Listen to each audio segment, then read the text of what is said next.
Jippi kai ei. Tässä on Cheekki, moi. Hyvää kesää kaikille Staran katsojille.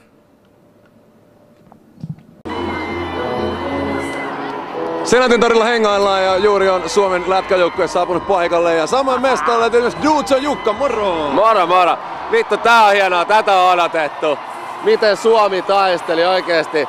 Tässä on sitä samaa henkeä, sitä sisua perkelee, mitä meidän suomalaisissa on, ja nää jäbät todisti se. Kiitos Leijonat, kiitos Suomi ja ennen kaikkea kiitos Ruotsi, meidän rakas naapurivihollinen, joka päästiin taas vittu kaatamaan. Rock'n'roll, vittu tää on hieno. Kansan hurmos on semmoinen asia, että vittu lämmittää sydäntä. Ei oo mitään yhtä hienoa. Kaikki vaan rakastaa, halailee toisiaan. Kuka ei oo pahalla päällä. Täällä on ainakin 100 000 ihmistä ja kaikki on aivan katolla. Tää on hienoa. Missä äijä oli Tsiikan matsin eilen?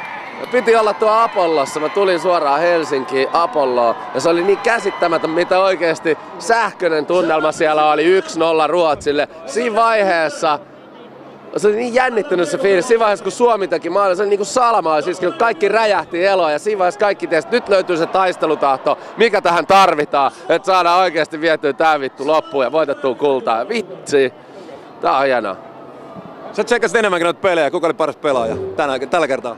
Ja kyllä täytyy sanoa, että mä oon aina showmiesten puolella, niin kyllä se on Granlund, joka veivaa sittensä mun sydämeen. Ai ristus, kukahan sitäkin saa tänään? Ei vaan, ihan mieletön. Kuitenkin pitää olla showta aina sopivasti. Ja äijällä on niin mahtavaa se, että lätkäähän tää vaan pääkunnossa ja hienosti veivaa mennä. Mut koko joukkue pelasi yhteen mun mielestä, se on parasta. Koska vittu yhdessähän ne sen teki.